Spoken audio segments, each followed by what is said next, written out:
Oke bun, di konten sekarang Bang Ojan bakalan review custom ROM yang bernama Komodo. Waduh, Bang Ojan sengaja bikin video ini cuma pengen ngasih gambaran aja buat kalian bun, yang pengen pasang custom ROM. Dan custom ROM itu gimana sih?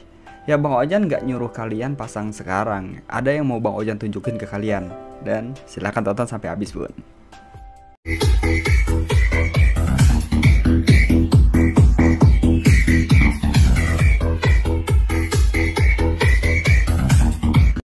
Oke bun, seperti biasa, baik lagi sama gua Bang Ojan Santoso, sejenis manusia yang sering bikin ulah bun.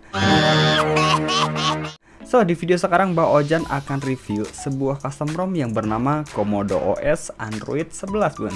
Nah, custom ROM ini Bang Ojan pasang di video sebelumnya yang membahas tentang tutorial memasang custom ROM di HP Android. Sebelum lanjut ke videonya, Bang Ojan gak minta kalian buat bayar, gak minta kalian buat salto atau selonjoran bun. Bang Ojan cuma minta dukungannya dengan menekan tombol like dan subscribe yang sudah Bang Ojan siapin di bawah bun. Oke, tanpa berlama-lama mendingan langsung aja kita bahas. Untuk yang pertama kita bakalan membahas tentang launcher.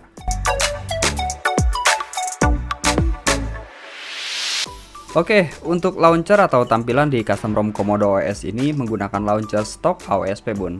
Emang sih rata-rata yang namanya custom ROM itu pasti menggunakan launcher AOSP karena ya terkenal ringan.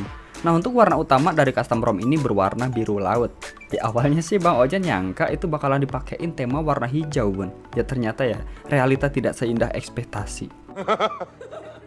Ternyata nggak hanya launcher aja yang simple dan hemat bun, tapi aplikasi sistem juga itu terbilang hemat bun. Untuk aplikasi sistem yang terpasang di ROM ini itu benar-benar sedikit banget. Jadi sebuah custom ROM basis AOSP yang di-mod lagi biar lebih ringan. Jadi cocok banget buat kalian yang hobi banget koleksi aplikasi. Ya contohnya sosial media atau aplikasi-aplikasi editing dan aplikasi belanja online. Oke, next lagi. Yang kedua adalah quick setting. Untuk fitur quick setting di custom ROM Komodo OS Android 11 ini nggak terlalu banyak dan nggak terlalu sedikit juga bun, tapi termasuk standaran aja. Kalian nggak akan menemukan fitur FPS meter, fitur mode game, dan fitur autosinkron. Dan mungkin fitur-fitur yang biasa kita pakai atau kita temui di custom ROM basis AOSP yang lain.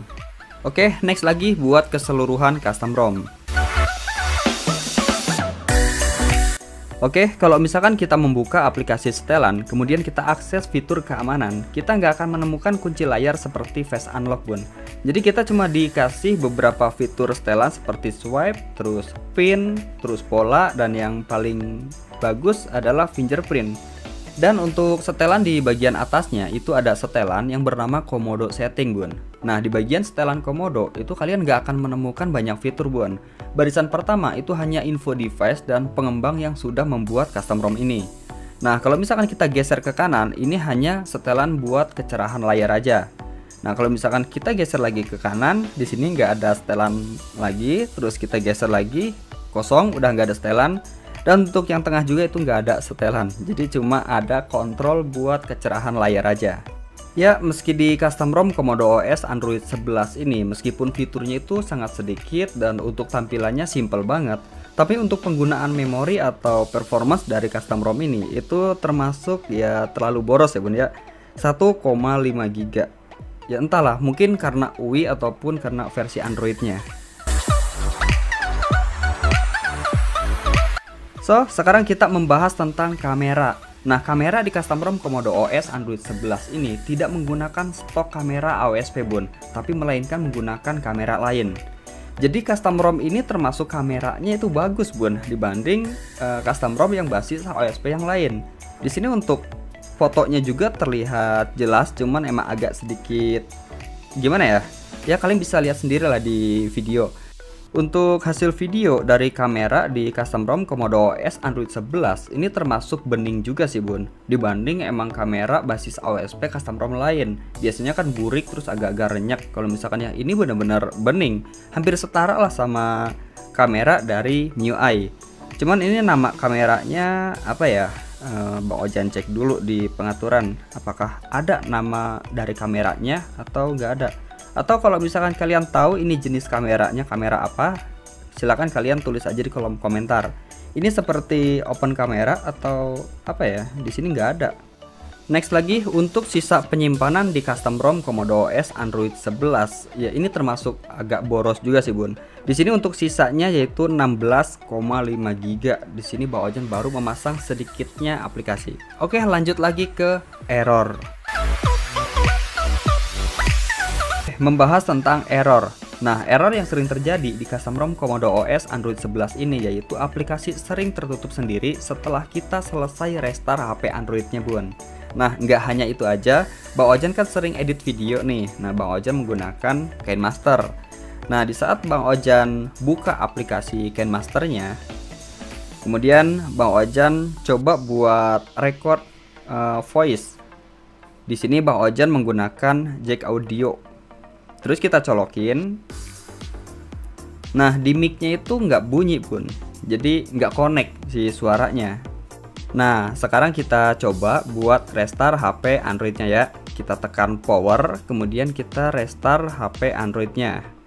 Nah, setelah HP Androidnya itu menyala, nah di sini untuk layar sentuhnya itu terkadang connect dan terkadang enggak. Nah, di sini nggak bisa dipencet sama sekali. Sama Bang Ojan di utak-utak pakai jempol, pakai jari itu nggak bisa. Nah, pas Bang Ojan tunggu beberapa detik dan tiba-tiba nge-restart sendiri. Ya mungkin entah emang dari apanya ya, Bang Ojan juga nggak tahu, atau emang ini masih tahap beta atau gimana. Dan untuk yang selanjutnya, di sini Bang Ojan punya kabel USB yang sudah Bang Ojan colokin ke komputer. Nah, di sini kita colokin aja ke HP-nya, Bun. Kemudian kita gulir aja di bagian quick setting. Oke, di sini aplikasi Air Frozen-nya tertutup sendiri. Nah, kita gulir aja quick setting. Nah, di sini yang terbaca itu hanya USB debugging aja. Sedangkan untuk fitur lain yang di bawahnya, buat kita merubah MTP, terus merubah hotspot, terus merubah transfer file itu nggak ada. Ya mungkin sih itu bukan bug, tapi melainkan ke fitur. Terus yang terakhir di sini adalah WiFi. Jadi WiFi-nya itu sering mengalami kendala, Bun. Nah, di sini sudah Bang Ojan aktifin. Nah, kita tutup aja quick settingnya. Kemudian kita gulir lagi quick setting, Bun. Nah, di sini WiFi-nya tiba-tiba offline atau mati sendiri. Nah, di sini kita nyalain, kemudian kita tutup quick settingnya. Kemudian kita gulir lagi ke bawah. Dan di sini untuk WiFi-nya mati lagi. Jadi custom ROM ini nggak bisa connect ke WiFi. Udah Bang Ojan coba-coba. Oke, jadi hanya itu aja yang bisa Bang Ojan jelasin tentang custom ROM Commodore OS ini. Ya, semoga aja untuk update selanjutnya custom ROM ini bisa lebih diperbaiki lagi, Bun. Dikurangi penggunaan RAM-nya dan lebih stabil lagi. Tapi ya seenggaknya kita ucapin terima kasih banyak buat pembuat custom ROM ini. Udah ngeluarin uang, udah luangin waktunya buat bikin ROM ini, dan dicobain sama kita yang modal gratisan doang. So, kalau misalkan kalian ada pertanyaan tentang custom ROM ini dan ada sesuatu emang gak paham, ya silahkan coret-coret aja di kolom komentar. Salam Tibu Enci, sampai ketemu di video selanjutnya. Thank you, Bun.